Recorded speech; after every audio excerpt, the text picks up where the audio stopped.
Bonjour à tous, bienvenue dans Orange Grenadine, le podcast qui parle de carrière, d'entrepreneuriat et d'IT. L'idée, c'est de recevoir un invité dans chacun des épisodes, décortiquer son parcours, d'essayer de comprendre ses motivations, ses ambitions, ses aspirations et d'essayer de partager ça avec vous pour essayer de vous motiver et de vous lancer dans l'entrepreneuriat. Et aujourd'hui, on reçoit Fabien Ledoux. Bonjour Dorian. Bonjour, bienvenue dans Orange Grenadine. Merci pour l'invitation. Je suis très honoré de faire pour la première émission finalement d'Orange Grenadine. Et oui, tu fais bien de le mentionner parce que c'est le premier épisode du coup d'Orange Grenadine. Donc on va commencer en beauté du coup avec ton parcours. Mais déjà, est-ce que tu peux te présenter en quelques mots? Du coup, je suis Fabien Ledoux. Je suis fondateur de l'entreprise Enaliam, une ESN qui accompagne les entreprises dans leur transformation digitale. Je vais axer l'expertise d'Enaliam sur 4 volets. L'expertise de la migration cloud. Donc ça va bien me parler à toi, Dorian, qui est un grand expert dans AWS. Également la partie cybersécurité, la partie management de transition et gestion de projet, et la partie, une dernière partie qui sera essentiellement sur la partie infrastructure, système et réseau. Ok, donc un panel assez complet au final. Assez complet, tout à fait. On va s'appuyer, Enaliam va s'appuyer sur un ensemble d'acteurs indépendants. Je m'appuie sur un gros réseau d'indépendants pour accompagner les différentes entreprises et faire en sorte qu'elles matchent avec leurs besoins business. D'accord. Et les compétences du coup que tu vas tu vas sourcer Exactement. au final sur le marché pour proposer aux entreprises. Tout à fait. Et très intéressant. Et du coup, qu'est-ce qui t'a conduit à l'IT À au l'IT, final? oh là là, grande histoire. Raconte-nous un peu du coup. Grande histoire. En fait, je n'étais pas du tout prédestiné à faire de l'IT. Mais alors, pas du tout. Je suis sportif de haut niveau au départ. Okay. J'ai fait de l'athlétisme pendant plus de 20 ans. Je m'orientais sur un cursus pour être professeur de PS. Okay. Et en fait, une blessure. Et là, patatras, j'ai dû réfléchir à ce que je voulais faire demain dans ma vie. Et finalement, j'ai dit, tiens, pourquoi pas faire de l'IT? Je montais des sites web, je bidouillais un petit peu. J'ai fait, ça a l'air marrant, c'était les années 2000.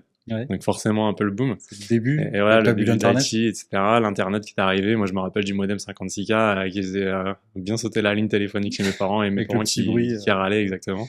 C'était assez marrant. Et c'est venu un peu naturellement. Finalement, je montais des sites web. Ça m'amusait de bidouiller sur les ordinateurs. Je montais des serveurs FTP à droite à gauche, comme ça, pour faire du transfert de fichiers. Je fais, c'est marrant. Allez, je vais faire de l'IT. Et du coup, je suis arrivé dans l'IT. L'avantage de mon passé, en fait, dans l'informatique, c'est comme je suis hyper sportif, je me fixe des buts et des objectifs et je suis très orienté résultat. Et on va retrouver ce mindset-là, en fait, dans mon entreprise et dans mes choix, en fait. Et du coup, j'ai commencé en tant que salarié, j'ai eu la chance de rencontrer un super mentor qui m'a accompagné. Et après, j'ai volé mes propres ailes. Au bout de 12-13 ans, finalement, je me suis dit, tiens, le salariat, c'est pas vraiment ce qu'il me faut, c'est super, c'est très bien pour commencer, etc. Et on grandit avec ça, mais c'est pas ce qu'il me faut. J'ai besoin de plus de liberté. Et finalement, je me suis dit, tiens, je vais lancer ma société. Et aujourd'hui, ça fait 7 ans que j'ai lancé Enaliam et je m'y retrouve complètement parce que je vais accompagner les entreprises, je vais avoir cette liberté de parole que j'ai pas forcément en tant que salarié. Et finalement, je fais vraiment ce que je veux, quand je veux. Donc c'est un gros avantage pour moi d'avoir ce cursus entrepreneurial aujourd'hui. Il y a beaucoup de dangers, c'est pas forcément des dangers, mais il y a beaucoup d'épreuves à surmonter. Il faut accepter de recevoir des noms, il faut accepter de recevoir des critiques. On n'est pas forcément soutenu par ses proches au départ. Moi, mes parents, ils ont fait, oh là là, mon Dieu, mais qu'est-ce que tu fais? Mon fils, tu vas à contre-courant. Ouais, qu'est-ce que tu vas fais? à contre-courant complet. Mes parents, c'est un peu à l'ancienne, tu vois. Je prends ma boîte, je rentre dans ma société qui m'a prise, et puis derrière, je continue, et puis je trace ma vie. Tu fais 40 ans dans la même boîte. 40 ans dans la même boîte. Et après, tu pars à la retraite. Je suis complètement à contre-courant. J'avais déjà fait 6 sociétés avant, et là, je monte ma société. Mais qu'est-ce que tu fais, mon fils, quoi? Ouais. Donc, c'est assez rigolo. Mais finalement, moi, je m'y retrouve complètement. J'ai cette chance de vraiment avoir un mindset, encore une fois, de sportif, qui fait qui plaît aussi aux sociétés dans lesquelles je vais, parce que je suis orienté très résultat. Et les personnes avec qui... c'est vraiment déterminant du coup? Énormément. Ouais. Énormément, en fait. Parce qu'en fait, je vais pas m'amuser à tergiverser 15 ans sur un problème, etc. Et je vais pas attendre qu'on résolve le problème par A plus B plus C plus D plus C, machin. Non, en fait, je fais, OK, la solution, elle est là, on y va, on va tout droit, quoi. Ouais. Et on n'a pas forcément de temps à perdre. Maintenant, il faut l'expliquer. Mm. Il faut arriver à emmener les personnes avec toi. Et la chance que j'ai aussi dans mon cursus et avec le sport encore, c'est que je suis coach à côté et je sais emmener des jeunes en fait. Donc cette culture de viens avec moi, je t'emmène. L'esprit d'équipe. L'esprit d'équipe complètement, je sais l'amener. Et ça, c'est un gros avantage aussi dans l'entrepreneuriat, c'est qu'il faut savoir embarquer les gens dans ton histoire. Et c'est très très compliqué pour quelqu'un qui sait vraiment pas le faire, d'autant plus quand on est solo. Tu sais de quoi je parle. Et du coup, quand tu es solo, si tu sais pas t'entourer de bonnes personnes et aller chercher la personne qui va t'aider sur des petits problèmes au quotidien ou trouver des raccourcis finalement pour t'accompagner, ça va être super compliqué. Ouais, puis quelqu'un à qui tu peux faire confiance, à qui tu peux déléguer facilement et qui va assurer des résultats à ta place. T'as tout compris. T'as fermé, quoi. Exactement. Mon armée. Ouais. Mais tu vois, ta petite armée. Même ma petite armée. Voilà, on peut appeler ça comme ça. Mais en vrai, on va y revenir, je pense, après, mais j'aurai des petits conseils à donner, mais c'est pas hésiter à s'entourer de comptables, d'un bon comptable, parce que j'ai des amis, ils font quoi? Ils prennent, j'ai la plateforme de comptabilité à côté, là, c'est pas cher, etc. Je fais, mais du coup, au niveau des conseils fiscaux, etc., comment tu fais? Et là, ils font, non, il m'a pas dit tout ça. Je sais pas, ok, commence par prendre un vrai comptable pour t'accompagner. Constitue-toi vraiment un réseau autour de toi de professionnels qui vont vraiment t'accompagner à te structurer et à avancer. J'ai peut-être un peu débordé sur ta question. Non, mais c'est intéressant ce que tu dis. Je pense qu'on y reviendra un petit peu après. Mais l'aspect réseau est hyper important. Fondamental. Fondamental. J'ai commencé comme ça, en fait. Parce que moi, comment j'ai commencé mes missions, c'est mes anciens clients, quand j'étais en mission par rapport à d'autres SN dans le passé, c'est mes anciens clients qui m'appelaient en me disant, Fabien, j'ai besoin de toi. Comment on fait? Tu veux un CDI? Je fais non, je veux pas de CDI. Moi, j'ai monté ma société aujourd'hui. Si tu veux que je vienne, ou si tu veux qu'Enaliam t'aide, ce sera en tant que Enaliam, mais il sera en tant qu'indépendant. Donc, c'est super important de penser ça. Et l'avantage de ça, c'est que si tu as montré une bonne image dans le passé, ils vont te rappeler. Ouais. Et c'est une force. Ouais, tu as gagné leur confiance. Exactement. Quelque part, ils s'en souviennent aussi. Exactement. Tu t'as marqué leur esprit quelque part par les. Tu marques leur esprit. Ils savent, encore une fois, je pense que vraiment ma marque de fabrique, encore une fois, à moi, c'est je suis orienté résultat. Ouais. Et ça plaît. Ça plaît au business, en fait. Tu vois, tu veux que le business fonctionne, quel qu'il soit, le tien ou le leur. Bien sûr. Et finalement, tu parles de la même chose. Parce que si toi, tu réussis leur business, tu réussis ton business. Parce que la meilleure pub qu'on va te faire, c'est eux. Clairement. Finalement. Clairement. Et puis eux, comme tu dis, ils vont payer des prestations, donc derrière, ils attendent un résultat, forcément. Exactement. Tu mets un investissement, c'est pour avoir un résultat. Tout à fait. Clairement. Intéressant en tout cas, mais le mot que je retiens dans ton pivot vers l'entrepreneuriat, c'est le mot liberté. Ouais. C'est vraiment ça qui t'a motivé, du coup, avec la facilité que le sport a pu t'apporter pour avoir vraiment le mindset, au final, qui t'a déterminé à casser le baraque.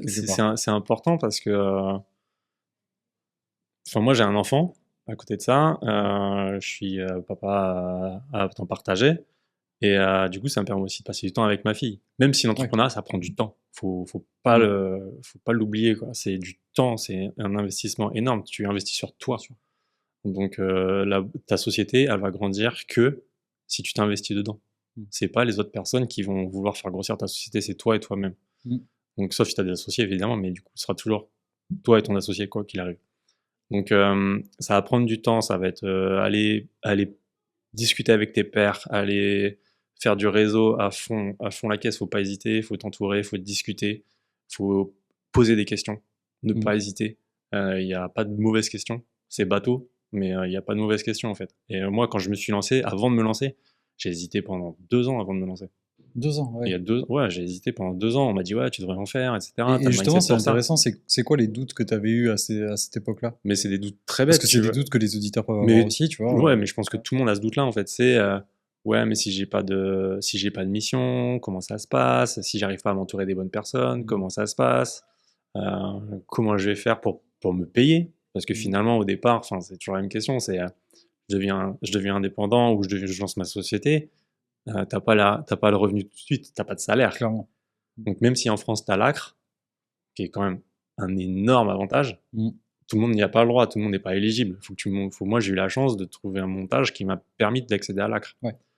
Mais tout le monde n'y est pas. Si tu es démissionnaire, tu n'as pas le droit à l'ACRE. Donc, du coup, tu n'as pas de salaire. Ça veut dire qu'il faut que tu aies quand même un petit pécule de côté pour te dire le temps de Oui, au moins de te sécuriser. Rentrer de l'argent, exactement. Enfin, le temps de rentrer de l'argent, il faut que tu arrives à avoir ce coussin-là confortable pour te permettre de vivre. Et c'est quelque chose qui fait peur, forcément. Donc, ouais, j'ai eu ces interrogations-là pendant 2 ans, puis finalement, je me suis lancé. Ouais. Mais je me suis lancé aussi parce que, je voulais me lancer, quoi qu'il arrivait. Et au moment où j'ai lancé et j'ai créé la structure, j'ai eu un coup de téléphone en me disant « Ouais, Fabien, j'ai besoin de toi. » Ouais, donc c'est là que tu as eu le déclencheur. Super timing, en fait. Ouais. Non, je lançais vraiment. Quoi qu'il arrivait, je lançais. D'accord. Quoi qu'il arrivait, t'étais sur le. Ouais, j'avais posé la démission et j'y allais. J'avais fait le montage qu'il fallait et j'y allais. T'étais déterminé pour le coup. Ouais, complètement.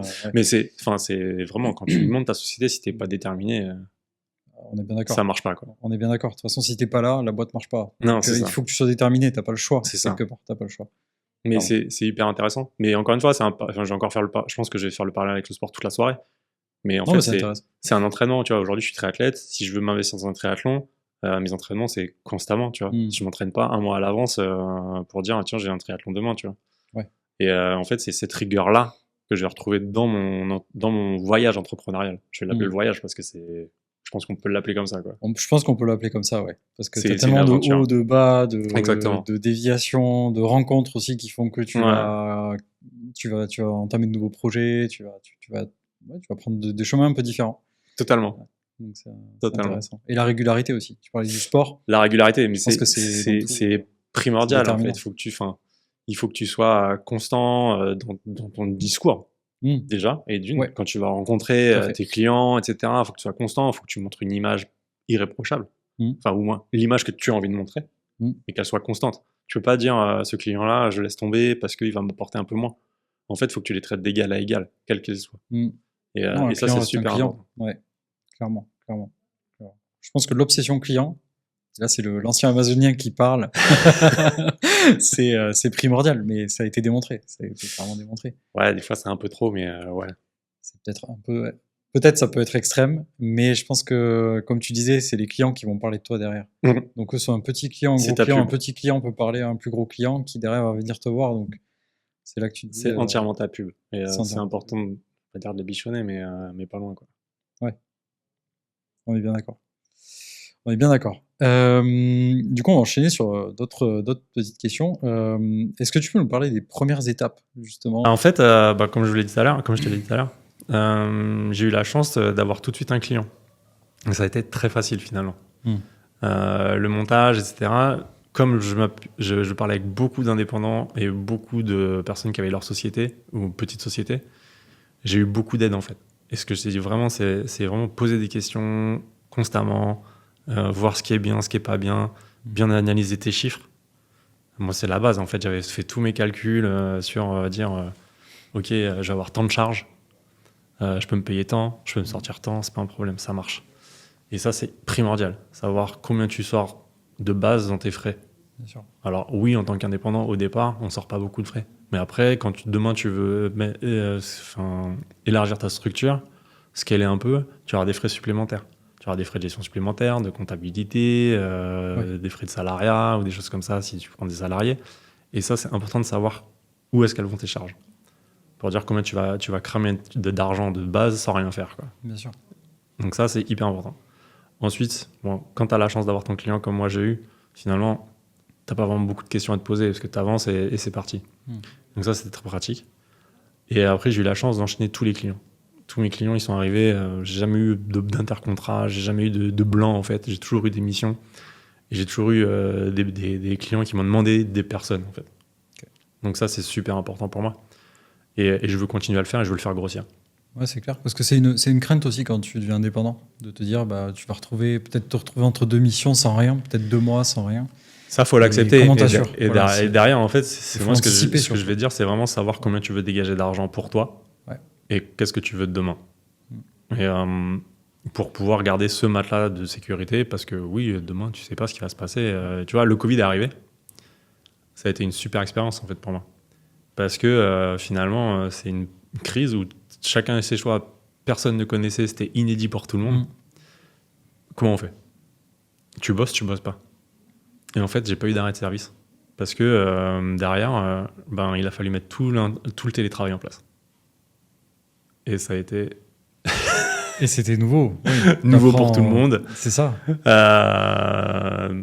D'ailleurs, on va suspecter Bill Gates qui avait annoncé que la prochaine guerre mondiale, c'était une épidémie. Et boum, c'est bizarrement quand oui, c'est vrai, c'était il y a eu l'essor d'Office 365 avec Teams, etc.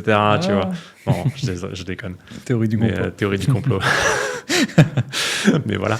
Mais enfin voilà, du coup, j'étais dans une mission où il a fallu mettre Teams en place. J'étais en plus sur une migration Office 365 complète, etc. Il a fallu accompagner l'entreprise pour derrière mettre Teams en place, faire du télétravail, etc. Et là, bah, franchement, t'as 2 mois de code de confinement. C'est 2 mois où tu travailles plein pot, la tête dans le guidon, quoi. Ouais. Donc finalement, le Covid, moi, je ne l'ai pas ressenti, finalement. Ouais, t'étais vraiment dans le rush, j'étais dans le rush dans complet. Ce que tu avais à mettre en place justement pour continuer à pérenniser ton client pendant cette période. Quoi. Et ça, c'est une force. C'est que tu te dis, c'est limite, ça te rend invincible, en fait. C'est bête à dire, mais tu vois, tu te dis, ouais, en fait, il peut y avoir une météorite sur Terre, quoi. J'aurais du taf. Ouais, tu travailles ta résilience au final. Mais complet. Complètement. Et c'est super intéressant. Donc voilà, après, aujourd'hui, je veux passer à l'échelle complètement, je veux vraiment grossir. Je veux qu'Enalium grossisse et soit reconnu. J'ai l'avantage, encore une fois, comme tu disais tout à l'heure en introduction, c'est que j'ai un panel assez large qui me permet d'aller accompagner les entreprises sur ces différents panels. Si tu vois, la migration cloud, on va parler un peu de cloud, bah, finalement, les sociétés, aujourd'hui, elles ont soit déjà fait le choix de basculer, soit elles vont le faire.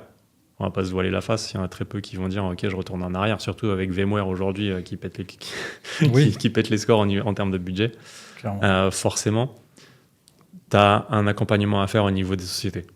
Et en plus, tu vois les problèmes de coûts que ça va entraîner. C'est pas à toi que je vais l'apprendre, encore une fois. Je pense qu'il y a un vrai rapport avec eux à travailler dans le FinOps, à travailler dans comment tu vas migrer, et à travers les différents piliers qu'il y a dans la best architecture d'AWS.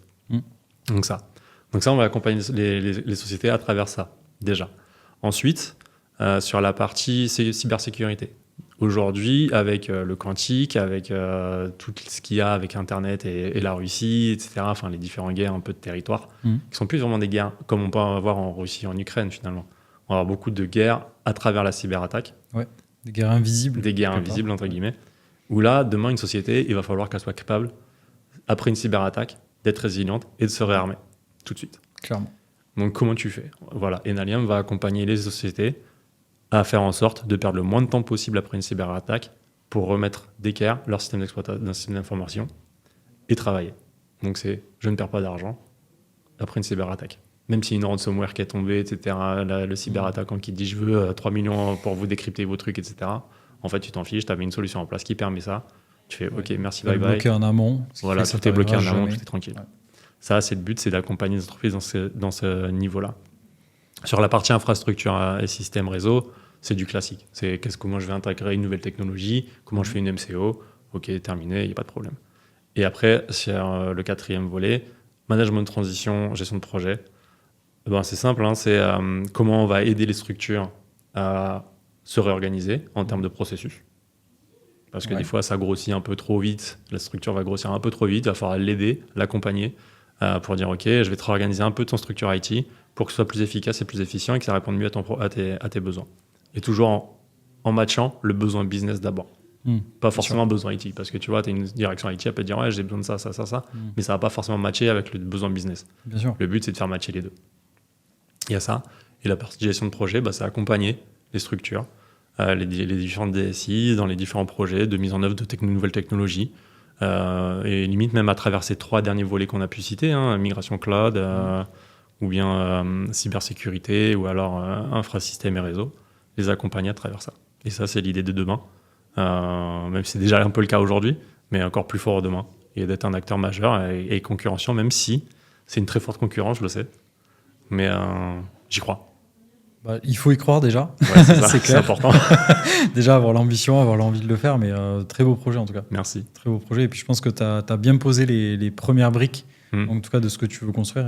Ouais, je pense. Ouais. Et puis même, travaillant dans l'IT, je le vois aussi, il y a du besoin sur tous les volets que tu as cités. Il va y avoir de la demande et ça va aller crescendo. Donc clairement, il y a un marché à prendre. Effectivement, il y a déjà des acteurs, mais je pense qu'il y a de la place pour tout le monde, in fine. Oui. La compétition, c'est aussi sain, hein, au final. Ah bah, c'est ce qui fait grandir. Hein. C'est ce qui fait grandir. C'est pas moi qu'on va l'apprendre. Je pense, ouais. C'est clair. C'est pas moi qu'on va l'apprendre. Après, il y a un autre marché là qui est en train de d'éclore, hein, clairement. C'est l'IA. Ouais. Même si ça fait déjà une dizaine d'années que c'est en place, etc. Mais aujourd'hui, en France, je pense qu'on va, cette année 2025-2026, enfin dans les 3 prochaines années, là, je pense que ça va vraiment éclore à fond. J'ai pas encore trop réfléchi sur comment j'allais aborder le sujet. Mais je pense qu'il y a des choses à faire. Il va falloir se former. Oui, clairement. C'est essentiel. De toute façon, dans tout commence par là. Tout commence par la formation, la veille. Si tout va très vite aujourd'hui. Il faut pas l'oublier. Tout va très très très vite. Et il faut être capable de se former. Parce que sinon, on va être dépassé. Et le train, il va partir sans nous, quoi. Oui, non, mais c'est clair. Si tu arrêtes de te former, c'est la mort quelque part. Exactement. Pour une entreprise surtout. Totalement. Et c'est pour ça, encore une fois, mais j'y reviens, on disait tout à l'heure, s'entourer des bonnes personnes. Finalement, c'est ça, c'est discuter toujours avec les personnes, etc. Et si on trouve les bonnes personnes avec qui s'entourer, faut pas hésiter, quoi. Avec le bon mindset aussi. Le réseau. Oui, les bonnes personnes avec le bon mindset. Exactement. C'est ça qui va faire la différence. Ouais, tout à fait. C'est quoi qui te plaît le plus dans l'entrepreneuriat? Qu'est-ce qui te motive le plus? J'ai entendu, il y avait la liberté, tu l'as cité. Ouais, moi, c'est le challenge. C'est le challenge, ouais. Complet. Je suis quelqu'un qui adore le challenge, en fait. Ouais, on peut le relier au sport. Ouais, le sport, forcément. Mais je suis quelqu'un, en fait, qui va s'ennuyer, un peu se lasser très vite, en fait. D'accord. Et si je suis pas motivé, si on me stimule pas, je vais un peu... je vais partir. Et finalement, je me dis, si t'es comme ça, Fabien, c'est que t'as pas un mindset de personne qui doit rester dans une société à attendre. Pendant 40 ans, dans la tu même vois, boîte. Ça marche pas. Ça marche pas avec sûr. ma façon de vivre, avec ma façon de penser. Et c'est ça qui est intéressant dans l'entrepreneuriat, c'est que finalement, t'es libre d'aller te dire, OK, je suis là aujourd'hui, mais je peux pas rester comme ça. Qu'est-ce que je fais? T'acceptes pas le statu quo. Non. En fait. Tu te remets toujours en question. Toujours. Ouais, c'est ça. Mais je pense que c'est ça le mindset de l'entrepreneur, c'est toujours avoir cette envie de plus. C'est exactement ça. Et comment je fais? Et qu'est-ce que je peux mettre en place? OK, j'étais là-dessus, je m'étais fixé tel objectif. J'y suis arrivé, OK, et maintenant? Tu vois, j'en reste pas là, en fait. Bien sûr. Ma vision, c'est ça, c'est pas en rester là. Jamais. Être insatiable. Un petit peu, finalement, oui. Ouais, je pense. Clairement. C'est Steve Jobs qui disait ça. Que l'entrepreneur est insatiable. Tu n'en as jamais assez, tu as toujours envie de plus, toujours envie d'innover, d'aller plus loin, de repousser les limites. Exactement. Après, je pense que c'est ce que tu... On a aussi un peu, je pense qu'en tant qu'entrepreneur, on a un peu ce côté... on a le défaut de nos qualités. Et malheureusement, je pense qu'on a le syndrome de l'imposteur aussi. Oui. Mais je pense que c'est sain quand même de l'avoir. Ça te pousse à te remettre en question. Ça te pousse à te remettre en question constamment. Ouais, je pense. Et du coup, des fois, c'est un peu... c'est fatigant. Ça, c'est sûr. C'est fatigant. Mais comme tu dis, derrière, pour moi, c'est le défaut de notre qualité. Enfin, c'est la qualité de notre défaut, tu vois. Tu le prends dans les deux sens. Et c'est ça qui est intéressant. Moi, je pense clairement que j'ai le syndrome de l'imposteur. J'arrête pas de le dire à chaque fois, on fait mais non, tu te rends pas compte. Et en fait, c'est vrai. Donc, si tu vois, clairement, par rapport à ça, si je dois donner un conseil, c'est pose-toi, écris sur un papier tout ce que tu fais. Puis tu diras, ah ouais, je fais ça en fait. Et là, tu dis, ok, tu comprends mieux pourquoi les gens disent, ouais, tu fais ça, t'es un ouf en fait. Ouais, ça te permet de te rassurer parce que toi, t'es tellement tête dans le guidon que tu t'aperçois pas de ce que tu fais. Exactement. Ouais. Exactement. Donc, il y a tout ça. Mais ouais, je suis un peu insatiable et j'ai envie de grossir. C'est ça. Très bien. Je pense que c'est l'objectif de tout entrepreneur. Hein. Dès que tu as démarré, t'as ta première activité. Si, j'avais déjà... dans mes rêves les plus fous, je m'implantais à New York. Donc, Ok, intéressant. Ouais. Pourquoi New York? Ouais, les États-Unis m'ont toujours attiré, en fait, bizarrement. Ouais. Mais je pense parce que... on n'a pas forcément le même âge, mais on a grandi avec les séries US. Et finalement, tu vois, je suis allé 3-4 fois à New York. Et à chaque fois, je me suis senti chez moi. Ok. C'est bête, hein. C'est bête. Mais parce c'est à force de regarder les séries. Ouais, c'est ça. T'es habitué à ces paysages, à ces rues. Les rues, tu les connais. Ouais. T'es jamais allé là-bas, c'est pas grave. C'est la première fois que tu vas là-bas, tu fais, mais je connais. Ouais, je partage aussi ce ressenti, ouais. Tu vois. Et finalement, je me sens à l'aise à New York, alors que je me sens pas forcément à l'aise à Paris, tu vois. C'est assez bizarre. Alors que New York, c'est 1000 fois plus grand. Et à Paris, je me dis, ouais, je préfère être à la mer, en fait. Ouais. Je suis marin aussi, donc forcément, je préfère être sur un bateau, loin des côtes, en pleine mer. Donc vraiment le challenge complet, quoi. Ouais. Pour revenir là-dessus. Ouais, complet. Et justement, si je reviens sur la partie entrepreneuriat, qu'est-ce que tu dirais qui aurait été le plus compliqué à gérer quand tu es devenu entrepreneur ? Le regard des autres. Intéressant. Bah ouais, parce qu'en fait, j'ai pas eu de difficulté à monter la société. Donc c'est pas ça ce qui a été le plus dur. Vraiment, pour moi, j'ai pas eu de difficulté à monter ma société. En revanche, j'ai eu du mal à convaincre autour de moi. C'est-à-dire ? Ce que je t'expliquais tout à l'heure, en fait, je suis issu d'une famille ouvrière, hein, faut dire ce qu'elle est. Et finalement, c'était mais Fabien, qu'est-ce que tu fais ? T'as ta fille, pense à ta fille, t'es sûr de toi, tout ça. Et oui, je suis sûr de moi. Y a pas de problème. Tu vois. Mais forcément, t'as des gens qui sont contre toi, ou qui te disent ouais, mais le marché il est hyper concurrentiel, tu te rends pas compte. Voilà. Soit ils sont contre toi, soit ils ont aussi peur pour toi, peur ils veulent toi. le mieux pour toi. Pas forcément contre, effectivement. C'est aussi des garde-fous. C'est des garde-fous, attention, complètement. voilà. Mais c'est ça, en fait. Pas te bloquer. C'est aussi ça d'avoir ça, parce que derrière, ça va t'aider à te reposer des questions. Ouais. Tu t'étais pas forcément posé avant. Tu partais bien en tête sur un sujet. Et voilà.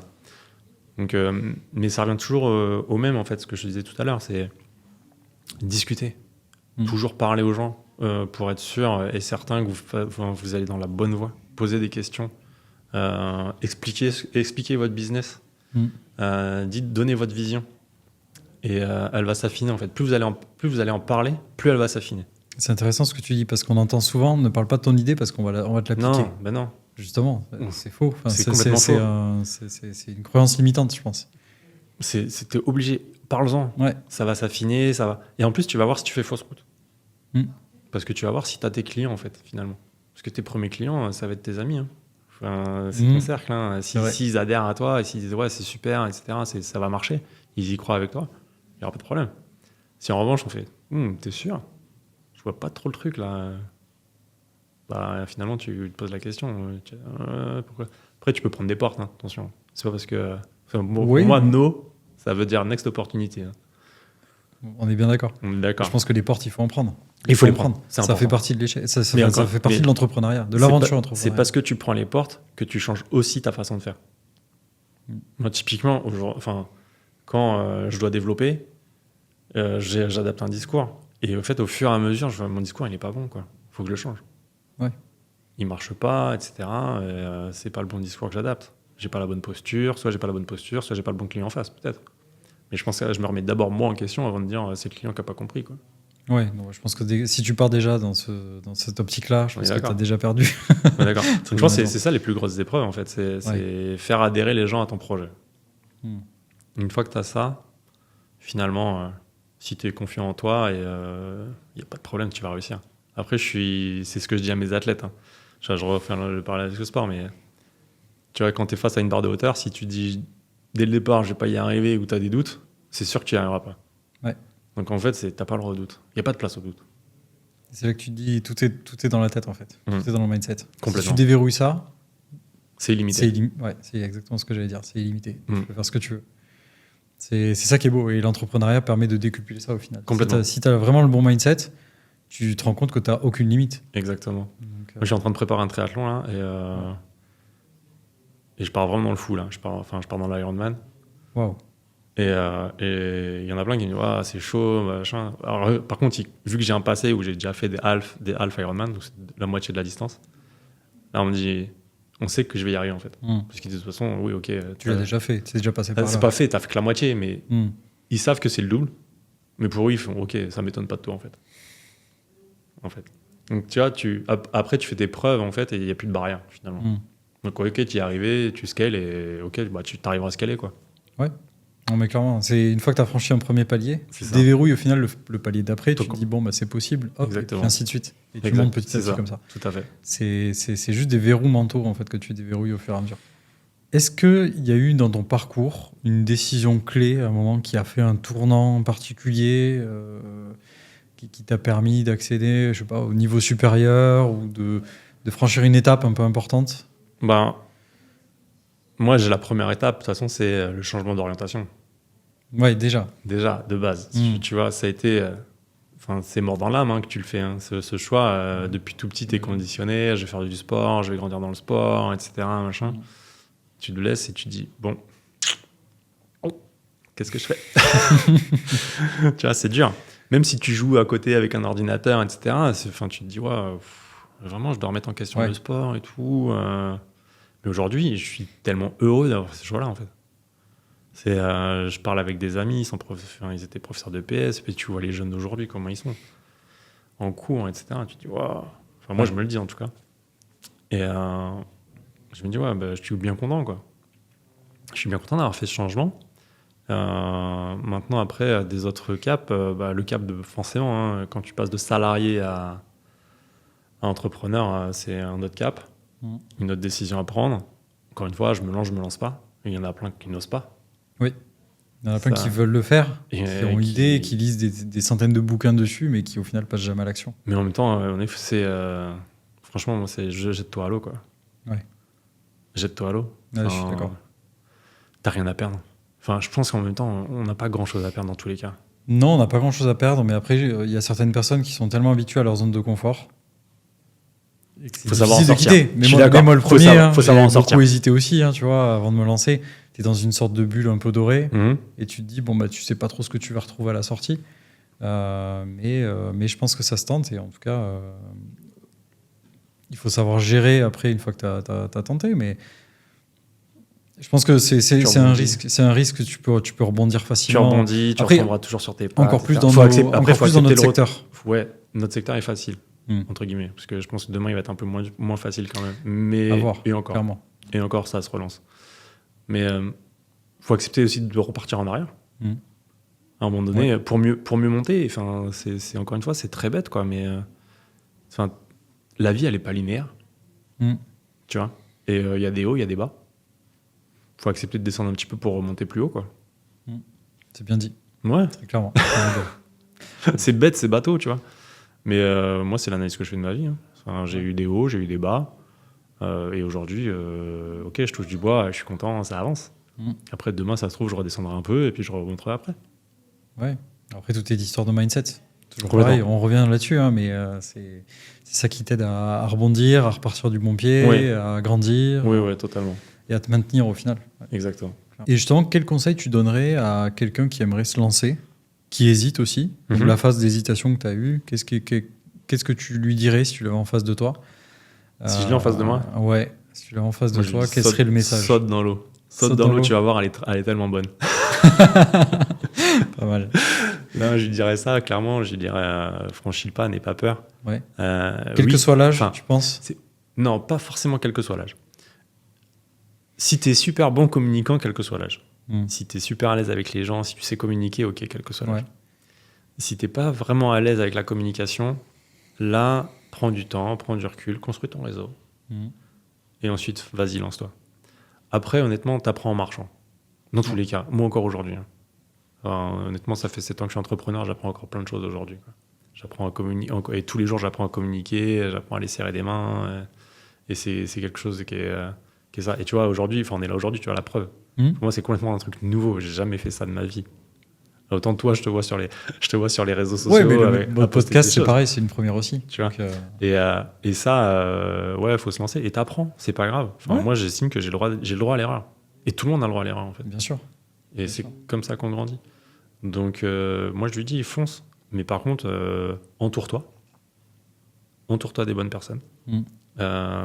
Et justement, c'est intéressant. Si tu pars d'une personne qui est en province, par exemple, au fin fond de la campagne, on va prendre le cas le plus extrême, et qui entend, oui, il faut s'entourer, mais...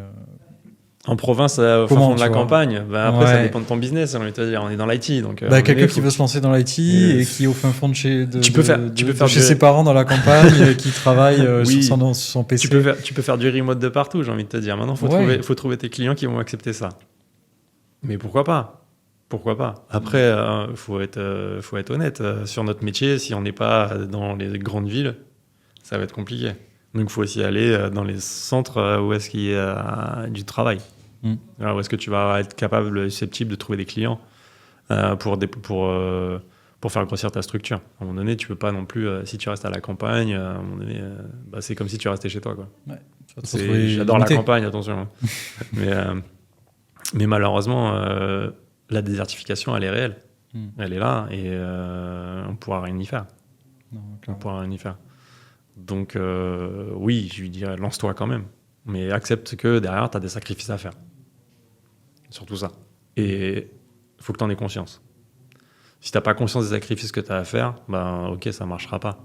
C'est, encore une fois, moi, je te dis, moi, il y a les semaines où je ne suis pas avec ma fille, finalement, je bosse peut-être pas jour et nuit, mais pas loin, quoi. Ouais, tu bosses beaucoup plus. Donc, ouais, c'est différent. Après, ton driver est un peu différent, parce que tu sais que tu bosses pour toi aussi. Donc, au final, est-ce que c'est bosser, au final? Ou est-ce que c'est... enfin, est-ce que c'est bosser ou est-ce que c'est s'amuser? Ah, tu bosses quand même. T'as moins de t'es pas forcément en détente complète. Après, oui, quand tu fais des soirées de networking, etc., c'est un peu tranquille, c'est chill. Même si tu bosses quand même. Mais tu bosses, parce que derrière, t'as une tenue à avoir, t'as un discours à tenir, t'as tout ça. Donc, ouais, tu bosses. Mais le boulot est différent. T'es pas... Le but, c'est quoi? De toute façon, si t'es entrepreneur, de toute façon, c'est ton boulot. Ton boulot, ça va être de représenter. Tu fais du commerce. Ouais. Tu fais pas entrepreneur pour être technicien. Enfin, tu peux. Hein, je crache pas. Mais si tu veux faire vraiment grossir ta société, dis-toi bien que t'es l'image de ta société. Donc, ça veut dire que dans tous les cas, tu vas devoir faire du travail qui va pas avoir l'air d'en être, mais c'est un travail de commercial.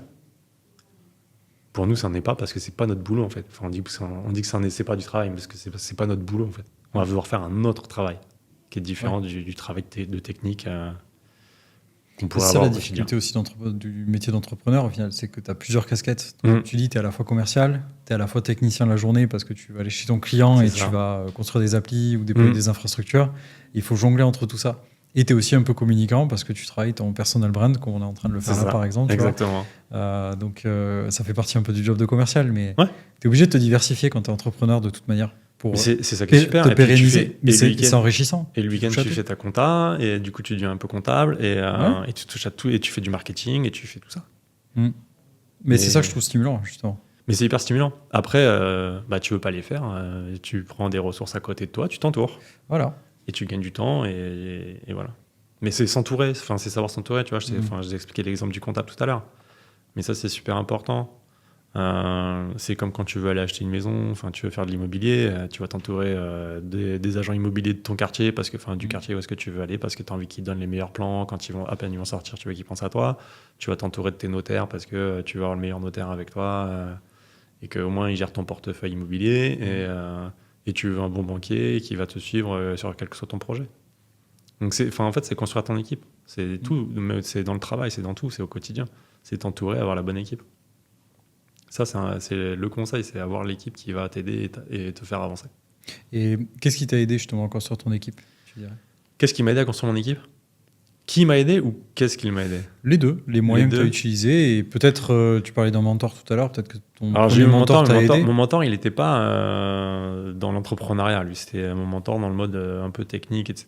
Et sur une vision plutôt business, mais pas forcément d'entrepreneuriat. Et aujourd'hui, il est super fier de moi. Et moi, je l'adore. Et qu'est-ce qui m'a aidé le plus? En fait, j'ai eu la chance aussi, quand j'ai créé Naliam, c'est que j'avais un autre pote qui crée sa boîte en même temps. Et on avait des parcours vraiment en parallèle, tu vois. Donc, on s'est retrouvés à l'ACRE en même temps, on s'est retrouvés au Pôle emploi en même temps, on allait aux formations de Pôle emploi en même temps. Du coup, vous vous aidiez au final? Ouais, mais on discutait de tout ça, aussi, voilà. Et du coup, c'était assez marrant. Puis on fait, mais toi, t'as fait ça comment? Toi, t'as fait ça comment? Machin. Ah, ok, moi, j'ai fait ça. Ah ouais, pourquoi t'as fait ça? Etc. Tu vois. Après, j'ai créé ma holding, du coup, il me fait, mais comment t'as créé ta holding? J'ai pris un avocat fiscaliste, etc. Ah ouais, ok, intéressant, tu vois. Et en fait, tu parles, et ce que je disais tout à l'heure, en fait, c'est toujours parler avec des personnes qui vont t'accompagner et te challenger. Ouais. Et c'est ça comme ça. Moi, c'est comme ça que ça a marché, c'est comme ça que je grandis. Et aujourd'hui, j'accompagne les entreprises et même des startups qui viennent ou des personnes qui viennent me voir. Des indépendants qui me disent, ouais Fabien, comment t'as fait ça? Et je les accompagne et je leur dis, mais j'ai fait ça, comme ça, comme ça, comme ça. Il faut pas avoir peur en fait de donner une idée. Et même moi en fait, quand je les écoute, parce que j'ai pas la science infuse et c'est pas moi qui a la bonne réponse, il n'y a pas de bonne réponse. C'est juste que derrière, il faut écouter le conseil. Et eux, quand ils me disent, moi j'ai fait plutôt comme ça, et je dis, c'est pas bête en fait. Tu vois. Donc en fait, c'est pas parce que moi j'ai fait d'une façon que c'est la façon qu'il faut faire. C'est juste qu'à un moment donné, il faut savoir se remettre en question et discuter avec les gens. C'est ce que je dis, c'est vraiment discuter. Ouais.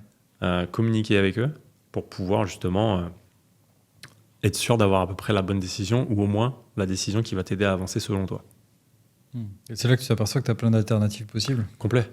Il y a plein de nuances de gris au final que tu peux aller piocher un petit peu dans tout et essayer de faire toi ton propre parcours et tes propres choix. C'est ça. Au final. C'est exactement ça. Mais c'est hyper intéressant parce qu'en plus, si t'es curieux, tu peux aller piocher dans tous les métiers de l'entrepreneuriat. Vraiment. Ouais. C'est une boîte à outils au final. Complètement. Mais par contre, il faut avoir le cœur accroché. Non, mais il faut avoir envie. Ouais. Si tu as envie, ça marchera.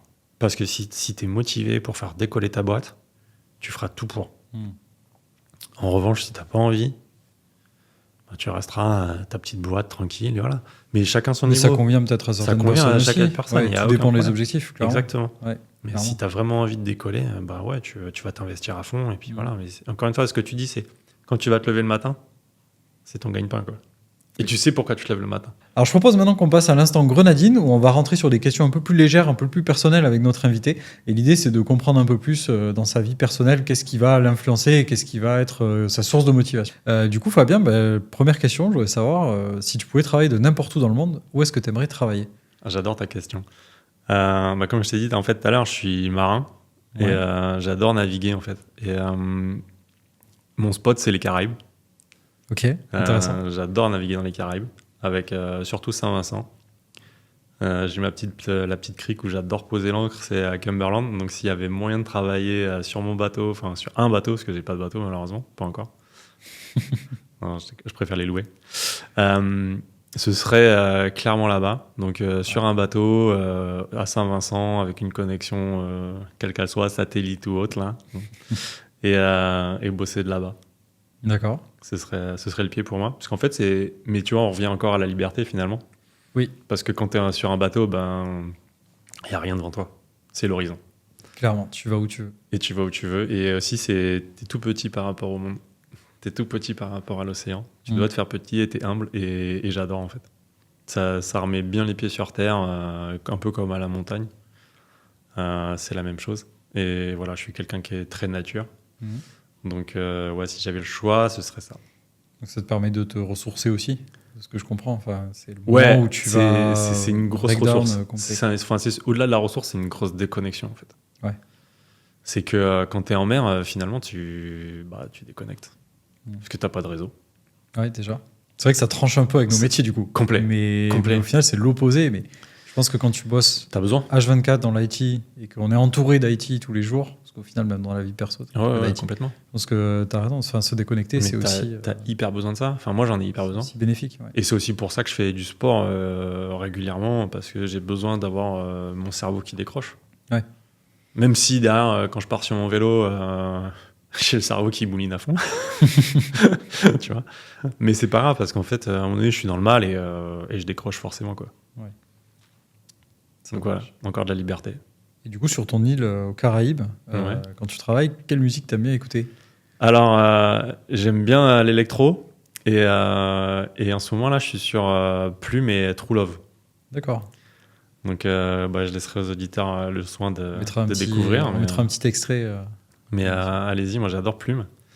Et ma fille, elle adore Plume aussi.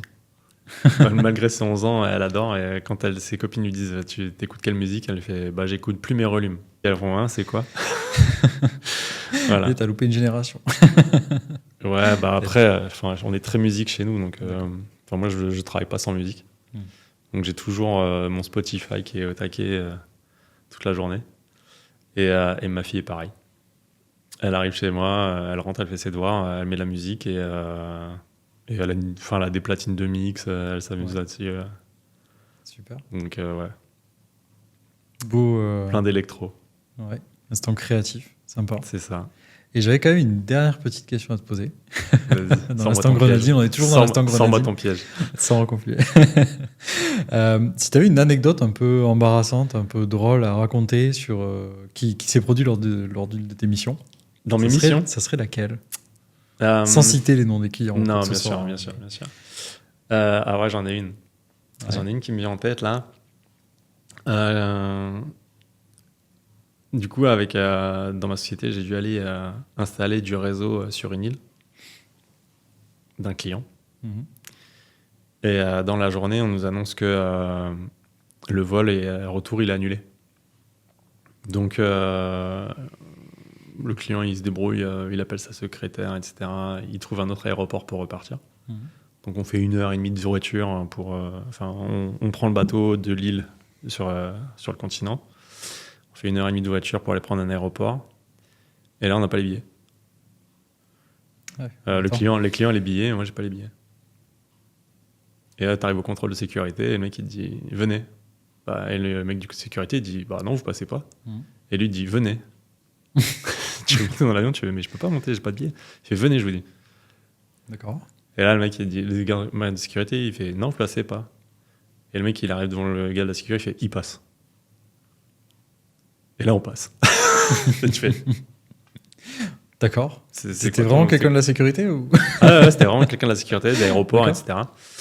Bon, après, le monsieur était vraiment très connu et ça a aidé. D'accord, mais ça a aidé, ok. C'est assez bizarre quand même. Ouais. C'est assez lunaire. Au moment où tu le vis, on n'est pas dans le même monde. Ouais, c'est clair. Voilà mon anecdote. Pas mal. Assez particulière. Merci en tout cas Fabien d'être venu aujourd'hui. Merci pour cet échange. C'est avec grand plaisir. Je pense que c'était intéressant en tout cas de parler des difficultés que tu as eues aussi parce qu'on parle souvent de l'entrepreneuriat comme étant le Saint Graal, mais il ne faut pas oublier que il y a aussi des doutes, des échecs, c'est des phases par lesquelles il faut passer pour accéder à un certain niveau. Et je pense que tu as bien répondu à ça et tu es passé par là, donc honnêtement je pense que ça peut aider pas mal de personnes. En tout cas, merci pour ta présence et puis on se verra au prochain épisode du coup. Et la prochaine fois, on inverse la prochaine fois, c'est ça? On inverse les rôles, je crois. Apparemment. Je crois. Je crois que c'est ce qui est prévu. On verra ça au prochain épisode. C'est ça. Yes. Merci à tous. Merci.